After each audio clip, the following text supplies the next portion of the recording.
नमस्कार मित्रांनो, स्वागत आहे तुमच्या सर्वांचं जॉब गुरु या आपल्या यूट्यूब चॅनलवर. मित्रांनो, टोटल 44,228 पदांसाठी ऑल इंडियासाठी पोस्ट ऑफिसची जाहिरात प्रसिद्ध झालेली आहे. महाराष्ट्रासाठी देखील यासाठी वेगळ्या वॅकेन्सी असणार आहेत. त्या ठिकाणी फक्त मराठी मुलं अप्लाय करू शकतील. तर बघा मित्रांनो, ग्रामीण डाक सेवक या पदासाठी आजपासून आता ऑनलाईन अप्लाय चालू झालेले आहेत. या व्हिडिओमध्ये आपण स्टेप बाय स्टेप पाहणार आहोत की अर्ज कसा भरायचा आहे, प्रेफरन्स कसा द्यायचा आहे, त्याचबरोबर प्रत्येक कॅटेगरी वाईज कुठं जागा असणार आहेत त्याची माहिती. तर पहा, तुम्हाला 5 ऑगस्टपर्यंत ऑनलाईन ॲप्लिकेशन करता येणार आहेत. यासाठी पाहू शकता प्रत्येक महाराष्ट्रामध्ये जर तुम्ही क्लिक केलं तर महाराष्ट्रामधील प्रत्येक जिल्ह्यानुसार पोस्ट ऑफिसनुसार तुम्हाला वॅकेन्सी या ठिकाणी पाहता येतील. सेपरेट व्हिडिओ मित्रांनो याचा पुढच्या नेक्स्ट व्हिडिओमध्ये तुम्हाला पाहायला भेटेल प्रत्येक याचा. आता फक्त आपण यामध्ये ऑनलाईन फॉर्म कसा भरायचा त्याची माहिती पाहणार आहोत. तर बघा मित्रांनो, ही जाहिरात आलेली आहे. ऑलरेडी तुम्हाला मागच्या व्हिडिओमध्ये मी सांगितलेलं आहे की फक्त 10वी पासवरती तुम्ही या ठिकाणी अप्लाय करू शकतात. मग 10वीला तुम्हाला 50% असतील, 60%, 70% कितीही मार्क्स असतील तरी देखील तुम्हाला ॲप्लिकेशन करता येणार आहे. याच्यामध्ये मित्रांनो तुम्हाला फक्त 100 रुपये फीज आहे ओपन ओबीसी कॅन्डिडेटला. त्यानंतर SC ST PWD women candidate यांना कुठलीही फीज नाही आहे. फ्री ऑफ कॉस्ट तुम्ही ॲप्लिकेशन करू शकतात. तर आपण स्टेप बाय स्टेप आता पाहूयात की ऑनलाईन फॉर्म कसा भरायचा आहे. तर बघा, ही जी ऑफिशियल वेबसाईट आहे याची लिंक तुम्हाला डिस्क्रिप्शन बॉक्समध्ये दिलेली आहे आणि आपल्या टेलिग्राम चॅनलवरती. इथं आल्यानंतर सर्वात अगोदर तुम्हाला रजिस्ट्रेशन करून घ्यायचं आहे. याच्यावरती क्लिक करायचं आहे. हा रजिस्ट्रेशन फॉर्म तुमच्यासमोर ओपन होईल. ऑलरेडी अगोदर तुम्ही रजिस्ट्रेशन केलेलं असेल तर पुन्हा तुम्हाला करायची या ठिकाणी गरज नाही. रजिस्ट्रेशन करताना पहा, तुमचा मोबाईल नंबर तुम्हाला इथे एंटर करायचा आहे, तुमचा ईमेल ID, त्यानंतर तुमचं नाव या ठिकाणी टाकायचं आहे. नावामध्ये मित्रांनो लक्षात राहू द्या, as per secondary school pass certificate 10वीच्या सर्टिफिकेटवरती जसं नाव आहे तसं स्पेलिंग तुम्हाला टाकायचे आहेत. त्यानंतर father's mother's name as per secondary school pass certificate, date of birth, तुमचं जेंडर या ठिकाणावरून सिलेक्ट करायचं आहे. त्याच्यानंतर या ठिकाणी कम्युनिटी तुम्हाला सिलेक्ट करायची. आता याच्यामध्ये पहा, open, UR EWS OBC SC ST ह्या जागा असते. या ठिकाणी कॅन्डिडेट सिलेक्ट करू शकतात. OBC मध्ये जसं की तुमचं NTE NTB NTC NTD अशा पद्धतीने या ठिकाणी येतं. सेंट्रल गव्हर्नमेंटचा जॉब असल्यामुळे तुम्हाला OBC मग त्यासाठी सिलेक्ट करावं लागेल. तर या ठिकाणाहून सर्व सिलेक्ट करायचं आहे. त्यानंतर आता पहा, circle in which secondary school pass, तुम्ही कुठल्या सर्कलमधून पास केलेले आहे तसं या ठिकाणी आपल्याला महाराष्ट्र सिलेक्ट करायचं आहे. इयर ऑफ पासिंग या ठिकाणाहून तुम्हाला मित्रांनो सिलेक्ट करायचं आहे. तुमचे मार्कशीटवरती जशा पद्धतीने आहे त्या पद्धतीने, आणि हा कॅप्चा टाकून तुम्हाला सबमिट बटनावरती क्लिक करायचं आहे. सबमिट बटनावरती क्लिक केलं की तुमच्यासमोर एक पॉपअप येईल, first stage of registration completed म्हणेल. त्यानंतर आता continue filling the details for registration असं ऑप्शन येईल. ओकेवरती तुम्हाला क्लिक करायचं आहे. तुमच्यासमोर पहा, आता रजिस्ट्रेशनचे डिटेल्स भरायचे आहेत. पहिल्यांदा या ठिकाणी ही सर्व तुमची माहिती येईल तुम्ही भरलेली. त्यानंतर खाली घ्यायचं आहे तुम्हाला. आता खाली पहा, आता please continue filling your details, ज्याच्यामध्ये पहा तुमचा आधार कार्ड नंबर टाकायचा आहे. नाही टाकला तरी चालेल, जे या ठिकाणी रेड फुली आहे तेवढं भरलं तरी चालेल. त्यानंतर तुम्हाला विचारलं की तुम्ही PWD कॅन्डिडेट आहात का, असेल तर येस करा, अन्यथा नो. त्यानंतर टाईप ऑफ डिसेबिलिटी वगैरे हे भरायचे तुम्हाला. त्यानंतर language study in secondary school, तुम्ही या ठिकाणी लँग्वेज कुठली स्टडीज केलेली आहे सेकंडरी स्कूल म्हणजे 10वीमध्ये. तर याच्यामधून तुम्ही पाहू शकता या ठिकाणी लँग्वेजची माहिती आहे सर्व. मराठी, त्याच्यानंतर तुमचं 10वीमध्ये कुठले अजून लँग्वेज होत्या, हिंदी असेल तर हिंदी करा. त्यानंतर इंग्लिश असेल तर इंग्लिश देखील तुम्ही सिलेक्ट करू शकता. तुमच्या 10वीमध्ये जेवढे पण लँग्वेजेस आहेत त्या तुम्हाला सिलेक्ट करायचे आहेत. या ठिकाणी हे सिलेक्ट केल्यानंतर पुढं लँग्वेजेस दिसतील पहा तुम्ही सिलेक्ट केलेल्या. त्यानंतर तुम्ही कुठे एम्प्लॉय म्हणून काम करताय का, जर करत असाल तर येस करायचं आहे, अन्यथा नो करायचं आहे. जर करत असाल तर NOC अवेलेबल आहे का, तुम्हाला येस नो करायचं आहे. आता खाली स्क्रोल करा. त्यानंतर तुमचा फोटो तुम्हाला अपलोड करून घ्यायचा आहे. पहा, साईज 50 KB पर्यंत पाहिजे. याचं डायमेन्शन पहा 200x230 पिक्झलमध्ये पाहिजे. या ठिकाणी फोटो तुम्हाला या ठिकाणी अपलोड करून घ्यायचा आहे. सिग्नेचर देखील तुमची 20 KBच्या आतमध्ये पाहिजे. त्याचं डायमेन्शन 140x60 पिक्झल या ठिकाणी असणं गरजेचं आहे. तुम्हाला मित्रांनो फोटो वगैरे ऑनलाईन एडिट कसा करायचा आहे, साईज वगैरे कशी कमी जास्त करायची, त्याच्यासाठी मी लिंक डिस्क्रिप्शन बॉक्समध्ये देतोय, तिथून तुम्ही पाहू शकतात. फोटो साईन अपलोड केली की तुमच्यासमोर रजिस्ट्रेशन डिटेल्स एकदा चेक करायचे सर्व बरोबर आहेत का तुमच्या. त्यानंतर इथं तुम्हाला डिक्लेरेशन द्यायचं आहे आणि सबमिट बटनावरती क्लिक करायचं आहे. सबमिट केल्याबरोबर पहा, dear candidate your registration has been completed successful म्हणेल. तुम्हाला तुमचा मेलद्वारे आणि SMS द्वारे देखील रजिस्ट्रेशन नंबर येईल, किंवा याचा फोटो काढून ठेवू शकता किंवा कॉपी करून तुम्ही ठेवू शकतात. त्यानंतर आता पहा, पुढं कंटिन्यू टू अप्लायचं ऑप्शन आलेलं आहे. अप्लाय कंटिन्यूला क्लिक करा. तुमच्यासमोर ऑलरेडी तुमचा रजिस्ट्रेशन नंबर इथं येऊन जाईल लगेच. त्याचसोबत तुम्हाला आता काय करायचं आहे, सर्कल फॉर अप्लाइंग, तुम्ही कुठल्या सर्कलमधून अप्लाय करणार आहात ते इथं तुम्हाला चेक करायचं आहे. ज्याच्यामध्ये पहा महाराष्ट्रामधून करणार आहात की या ठिकाणी मित्रांनो उत्तर प्रदेश, मध्य प्रदेश, ज्या ठिकाणी जास्त जागा आहेत तिथं देखील करू शकतात, मात्र तिथे लोकल लँग्वेज तुम्हाला येणं गरजेचं असतं. तर तुम्ही महाराष्ट्रामधून भरणार आहात तर महाराष्ट्र सिलेक्ट करू शकतात. बघू शकता या ठिकाणी तुमच्या कॅटेगरी वाईज आणि या ठिकाणी स्टेट वाईज सर्व वॅकेन्सीचं हे मॅट्रिक्स आहे, तुम्हाला टेलिग्राम चॅनलवरती ऑलरेडी दिलेलं आहे. महाराष्ट्रामध्ये जर वॅकेन्सी जर आपण बघितल्या तर 3083 वॅकेन्सी आहेत. त्यानंतर या ठिकाणी गोव्यासाठी पाहू शकता 87 वॅकेन्सी आहेत. सर्वात जास्त वॅकेन्सी ज्या आहेत 4000 या ठिकाणी, 4500 उत्तर प्रदेश असेल. त्यानंतर परत मध्य प्रदेशमध्ये देखील 4000 वॅकेन्सी आहेत. सर्वात जास्त वॅकेन्सी या बाकीच्या स्टेटमध्ये आहेत. तुम्ही ज्या ठिकाणाहून अप्लाय कराल ते तुम्हाला या ठिकाणाहून सिलेक्ट करायचं आहे. तर बघा इथं तुमचं सर्कल तुम्ही सिलेक्ट करून घ्या. महाराष्ट्रामधून अप्लाय करायचं आहे तर महाराष्ट्र सिलेक्ट करा आणि सबमिट बटनावरती क्लिक करा. आता एक OTP तुमच्या मोबाईल नंबरवर सेंड केला जाईल. ओकेवरती क्लिक करा. तो OTP या ठिकाणी तुम्हाला एंटर करायचा आहे आणि कॅप्चा टाकून नेक्स्ट बटनावरती क्लिक करायचं आहे. त्यानंतर बघा ॲप्लिकेशन फॉर्म तुमच्यासमोर अशा पद्धतीने ओपन होईल. इथं तुम्हाला काय करायचं आहे, ॲड्रेस टाकायचा आहे. आता ॲड्रेसमध्ये पहा मित्रांनो 2 ॲड्रेस विचारलेले त्यांनी. एक तुमचा कम्युनिकेशन म्हणजे ज्या ठिकाणी सध्या राहत आहे तो ॲड्रेस आणि एक परमनंट ॲड्रेस. जर दोन्हीही ॲड्रेस तुमचे सेम असतील तर तुम्हाला सेम ॲज कम्युनिकेशन ॲड्रेस करायचं आहे, म्हणजे कम्युनिकेशन ॲड्रेस इकडे येऊन जाईल.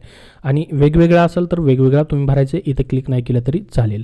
ॲड्रेस तुम्हाला पूर्ण भरून घ्यायचा आहे. याच्यामध्ये पहा house number, apartment number, street रस्त्याचं नाव, तुमच्या गावाचं नाव, तुमच्या पंचायतचं नाव किंवा डिस्ट्रिक्टचं नाव, त्यानंतर इथं पिनकोड टाकून घ्यायचा आहे. हा ॲड्रेस पूर्ण भरल्यानंतर खाली घ्यायचं आहे. पाहता तुम्हाला खाली खूप महत्त्वाची माहिती आहे. Circle one with secondary school pass, तर तुम्ही महाराष्ट्रामधून सिलेक्ट केलेला असेल इयर ऑफ पासिंग. त्यानंतर सिलेक्ट बोर्ड, आता बोर्ड सिलेक्ट करायचं आहे. याच्यामध्ये पहा सेंट्रल बोर्ड, हे भरपूर सारे बोर्ड आहेत, परंतु याच्यामध्ये पाहू शकता महाराष्ट्र स्टेट बोर्ड या ठिकाणी आहे फक्त एक. Secondary and higher secondary school 650 marks from 2007 ते 2014पर्यंत दिलेलं आहे. पहा आता याच्यामध्ये मित्रांनो बदल होऊ शकतात नंतर, ठीक आहे. नंतर मग जर काय बदल झाले, आता काही जणांचं बोर्ड वेगळं असतं, काही जणांचं मार्क सिस्टीम वेगळी आहे. 2007 ते 2014पर्यंत या ठिकाणी दिलेलं आहे. ज्यांचं जुनं आहे त्यांच्यासाठी मग काय सिलेक्ट करायचं वगैरे अजून इथं ऑप्शन नाहीत, परंतु याच्यामध्ये ऑप्शनचे बदल होऊ शकतात. त्यासाठी थोडं वेट करून फॉर्म भरला तरी चालेल, किंवा नंतर जरी तुम्हाला एडिट करायचं ऑप्शन आलं तरी देखील तुम्हाला सांगितलं जाईल. आता या ठिकाणाहून आपलं महाराष्ट्र स्टेट बोर्ड हे तुम्हाला सिलेक्ट करावं लागणार आहे, कारण की एकच या ठिकाणी दिलेले. पहा बाकीचे सर्व सेंट्रल आहे, हे सेंट्रलचे सर्व. गोवा आहे, इंडियन सर्टिफिकेट, त्यानंतर इंडियन नॅशनल इन्स्टिट्यूट ओपन स्कूलिंगचं आहे. या ठिकाणी महाराष्ट्राचं एकच आहे, त्यामुळे तुम्ही आत्ता सध्या एक सिलेक्ट करू शकतात. सध्या एकच आहे. याच्यामध्ये जर बदल झाले तर नेक्स्ट व्हिडिओमध्ये तुम्हाला सांगितलं जाईल, इथं जर नवीन ऑप्शन आलं तर. त्यानंतर रिझल्ट टाईप तुम्हाला सिलेक्ट करायचं आहे. इथं मार्क्स तुम्ही सिलेक्ट करून घ्यायचे. आता पहा तुमच्यासमोर लगे मार्क्स टाकायचं ऑप्शन येईल. पहा ज्याच्यामध्ये पहा सिलेक्ट रिझल्ट टाईपमधून मार्क्स तुम्ही सिलेक्ट करायचे. आता तुम्हाला 10वीमध्ये कसे मार्क्स टाकायचे पहा, 100पैकी किती मार्क्स पडले ते टाकायचे. 10वीचं तुमचं ओपन करून घ्यायचे. पहिल्यांदा सायन्सचे मार्क्स या ठिकाणी तुम्हाला टाकायचे आहेत. बघा अशा पद्धतीने तुमची मार्कशीट असेल. याच्यामध्ये पाहू शकता जसं की सायन्सचे मार्क्स टाकायचे आहेत, तर 100पैकी किती पडले, इथं पुढे 74. हे मार्क्स तुम्हाला भरून घ्यायचे सर्व. त्यानंतर बघा आता तुम्हाला लँग्वेज सिलेक्ट करायची आहेत. याच्यामध्ये बघू शकता तुमची जी मार्कशीट आहे याच्यामध्ये पहा फर्स्ट लँग्वेज जी आहे मराठी आहे या ठिकाणी, ठीक आहे. फर्स्ट लँग्वेज तुम्हाला सिलेक्ट करून घ्यायची आहे मराठी. या ठिकाणावरून चेक करायचं आहे मराठी याच्यामध्ये दिसते का. ही वरचं जे आहे सेकंड लँग्वेजचं आहे. त्यानंतर सेकंडमध्ये पहा इथं फर्स्ट लँग्वेजचं आहे. फर्स्ट लँग्वेज तुम्हाला मराठी सिलेक्ट करायचे आहे आणि त्याचे मार्क्स तुम्हाला किती पडले ते टाकायचं आहे.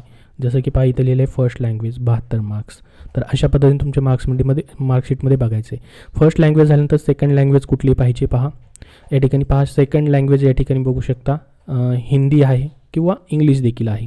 तर या ठिकाणाहून सिलेक्ट करायचं आहे. मग तुम्हाला सेकंड लँग्वेजमध्ये या ठिकाणी पहा सेकंड लँग्वेजमध्ये इंग्लिश देखील सिलेक्ट करू शकता किंवा हिंदीही सिलेक्ट करू शकता तुम्ही. तर हिंदी सिलेक्ट करायचे आणि त्याचे मार्क्स भरायचे. त्यानंतर थर्ड लँग्वेजमध्ये या ठिकाणी पहा इंग्लिशचं देखील ऑप्शन आहे. पहा इंग्लिश सिलेक्ट करायचे आणि त्याचे मार्क्स तुम्हाला या ठिकाणी भरायचे आहेत अशा पद्धतीने. तर ह्या सर्व लँग्वेज वगैरे तुम्हाला सिलेक्ट करून घ्यायच्या आहेत. तर अशा पद्धतीने हे मार्क्स तुमचे भरून घ्यायचे आहेत. आता CGPA स्कोअर जर असेल तुमचा, बघा if CGPA is not allotted by your board you may be leave this field as blank. जर CGPA तुमचं नाही आहे तर इथं काही भरायची गरज नाही, फक्त मार्क्स असतील तुमचे तर मार्क्स टाकून घ्यायचे. ज्यांचा CGPA आहे त्यांनी CGPA भरायचं आहे, नाही तर हे ब्लँक सोडून द्यायचं, इथं काही टाकायची गरज नाही. त्यानंतर तुम्हाला आता सेव्ह आणि कंटिन्यूवरती क्लिक करायचं आहे.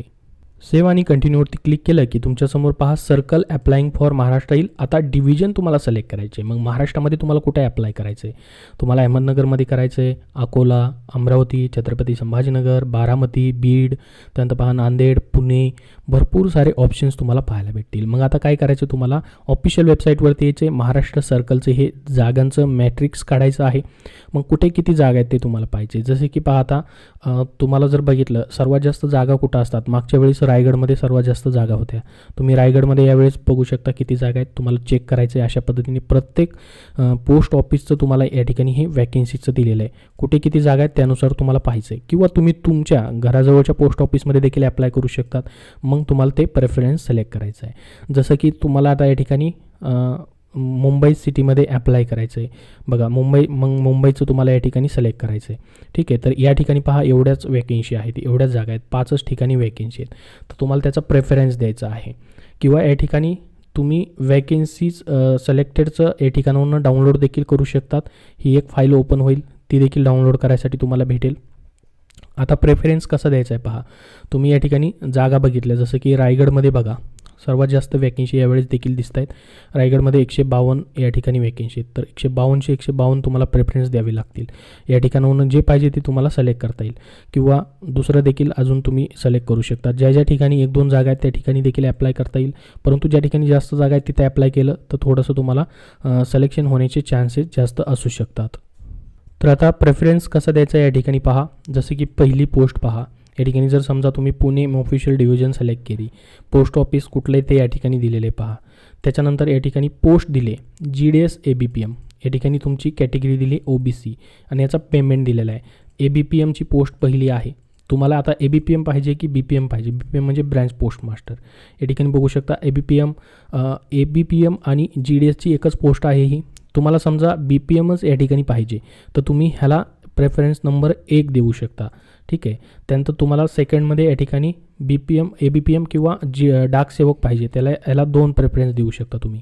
तर अशा पद्धतीने पहा. या ठिकाणी पोस्ट ऑफिस देखील सिलेक्ट करायचे तुम्हाला. ह्याला प्रेफरन्स 1 दिला, याला 2 दिला, त्याच्यानंतर इथं खाली 3 नंबर देऊ शकता. असं सिरियलनुसार मात्र तुम्हाला द्यायचं आहे, सिरियल चुकवायचा नाही.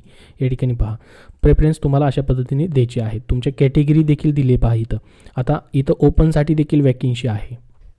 तुम्ही समजा तुमची कॅटेगरी OBC सिलेक्ट केली तर ओपनच्या देखील तुम्हाला जागा ज्या आहेत या ठिकाणी त्याला देखील प्रेफरन्स देता येणार आहे. ओपनच्या देखील जागा तुम्हाला भेटून जातील या ठिकाणी.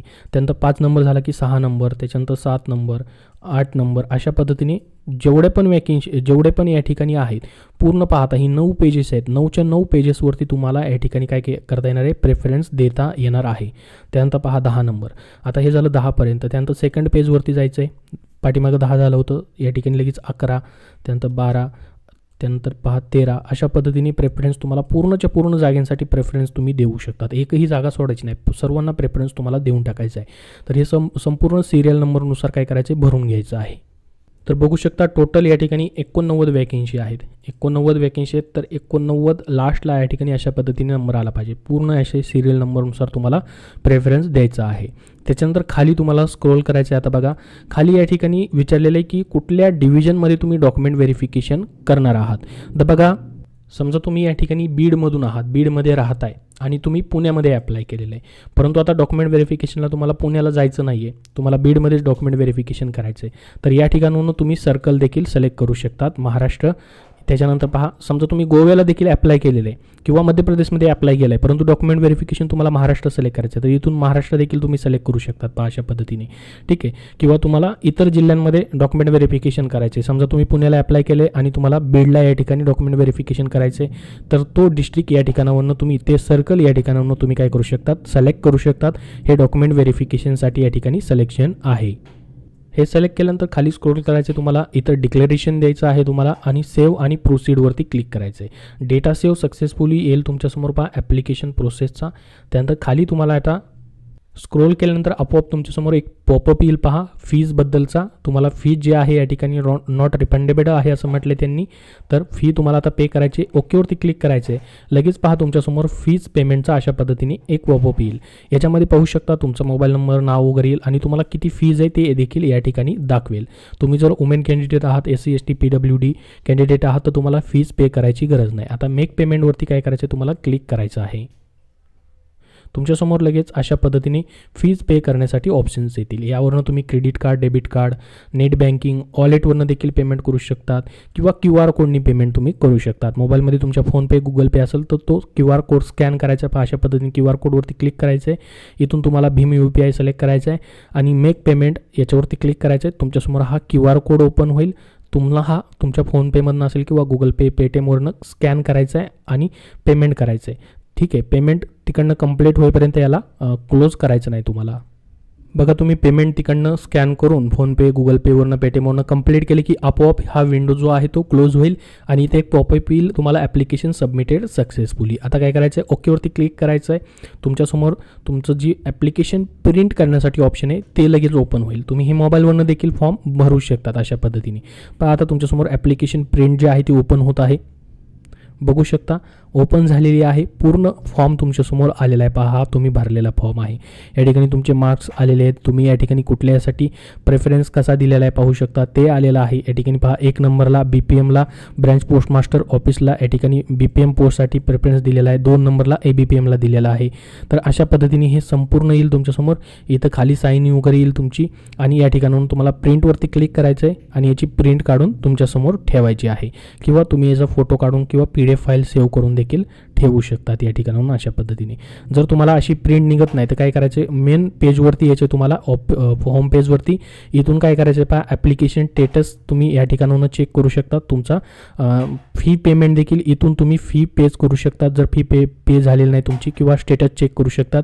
ॲप्लिकेशन स्टेटसवरती क्लिक केलं की तुमच्यासमोर स्टेटससाठी पहा या ठिकाणी तुमचा रजिस्ट्रेशन नंबर मागेल ते, जो की तुम्हाला सुरुवातीला भेटलेला आहे. तो टाकून सबमिट बटनावरती क्लिक करायचं आहे. त्यानंतर तुमचा मोबाईल नंबर टाकायचा आहे. कॅप्चा टाकून नेक्स्ट बटनावरती क्लिक करायचं आहे. तिथून क्लिक केल्यानंतर बघा अशा पद्धतीने तुमचा ॲप्लिकेशन फॉर्म पुन्हा एकदा तिथून तुम्हाला ओपन होईल. तर पूर्णपणे या ठिकाणून स्टेटस क्लिक करून पुन्हा एकदा तुम्ही स्टेटसवरती क्लिक करून प्रिंटआउट घेऊ शकतात. इथून फी पेमेंटचं स्टेटस देखील चेक करू शकतात. तर स्टेप बाय स्टेप अशा पद्धतीने तुम्हाला फॉर्म भरायचा आहे. याबद्दल अजून तुमचे काय प्रश्न असतील तर कमेंट बॉक्समध्ये विचारा. हा व्हिडिओ नक्की लाईक करा व शेअर करा आणि पुढील सर्व अपडेट्ससाठी चॅनलला सबस्क्राईब करून ठेवा. धन्यवाद.